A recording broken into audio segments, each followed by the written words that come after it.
առաջին ալիք պատրաստվի Սիվիլնեթը։ Քրիստինե Դմիտրոսյան, Հանրային հեռուստաընկերություն, Տիկին նախարար, դուք հանդիսանալով Հայաստանի Հանրապետության քաղաքացիության շնորհման ինստիտուտի համակարգողը, ուզում մեկնաբանեք, ինչպես կմեկնաբանեք երեք հայտնի դարձավ, որ Ուժեղ Հայաստան կուսակցությունը իր վարչապետի թեկնածու Սամվել Կարապետյանն է, ով մի քանի երկրի քաղաքացիություն ունի, ինչպես կմեկնաբանեք սա, ու երկրորդ հարցը, եւ նշեցիք, որ 24 թվականին շուրջ 80%, 25 թվականին շուրջ 80%-ով 25-ի համեմատ թմրանյութերի շրջանառությունից դուրս բերվել, 80%-ով ավելի, այս մասով սակայն հանրային նկատում փոքր այլ է, նրանց շրջանառությունը ավելի շատ է, ինչու է սա պայմանավորված ձեզ, ու նաև հարցի երկրորդ մասը, քաղաքում շրջելիս կարող են տարբեր հասանելի հատվածներում տեսնել տելեգրամյան ինչ-որ ալիքների անվանումներ, որոնց միջոցով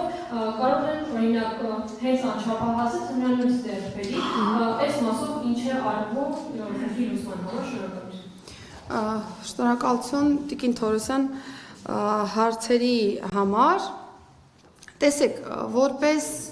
Հանրապետությունում քաղաքացիության ոլորտի լիազոր մարմնի ղեկավար,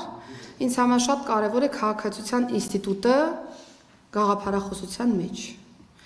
Եվ ես կարծում եմ, որ տարբեր պետությունների շահերի համատեղում վարչապետի պաշտոնում գոնե թե ես չեմ պատկերացնում։ Եվ երբ որ մենք վերլուծում ենք քաղաքացիության ինստիտուտը, ես գոնե թե կառավարության նիստում, թե մեր ներկառավարական քննարկումներում անընդհատ արձանագրում եմ, որ մեր քաղաքացիության ինստիտուտը դեֆորմացված է։ Եվ մենք պրակտիկայում տեսնում ենք հենց այսպիսի դեֆորմացիաների արդյունք։ Ես բնավ երկքաղաքացիության ինստիտուտին դեմ չեմ, մենք շարունակելու ենք պահպանել երկքաղաքացիության ինստիտուտը, բայց հատկապես սահմանադրական տարբեր պաշտոնների եւ վարչապետի պաշտոնի դեպքում ես ուղղակի չեմ ընկալում այնպիսի իրավիճակ, երբ որ մի քանի երկրի քաղաքացին կարող է լինել Հայաստանի Հանրապետությունը վարչապետի թեկնածու եւ որի շահերի կենտրոնը կլինի միայն Հայաստանի Հանրապետությունը։ Վարչապետի պաշտոնում առհասարակ ես պատկերացնում եմ այնպիսի թեկնածուի, ում շահերի կենտրոնը միայն Հայաստանի Հանրապետությունն է։ Մի քանի երկրների քաղաքացի լինելով, պիտի նկատի ունենանք, որ այդ քաղաքացիությունը արհեստական երևույթ չի, դա զուտ անձնագիր չի, դա զուտ թուղթ չի։ Քաղաքացիություն ստանձնելով դու երդվում ես լինել հավատարիմ տվյալ պետությանը, նվիրվել տվյալ պետությանը եւ լինելով մի քանի երկրի քաղաքացի, ես մի քիչ դժվար եմ պատկերացնում, թե որ երկրի կենսական շահերի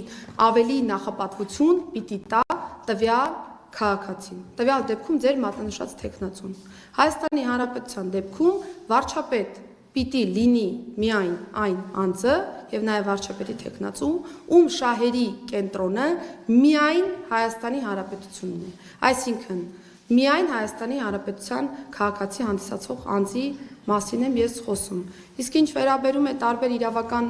մեկնաբանություններին տվյալ հարցի մասով եւ այլնին, ես ուղղակի մտածում որ փաստորեն հնարավոր է ստեղծագործ նմանատիպ շարավող միտք ունենալ նաեւ իրավաբանությունում, բայց կհորդորեմ բոլորիս, որ իրատեսականության զգացողություն չկորցնենք։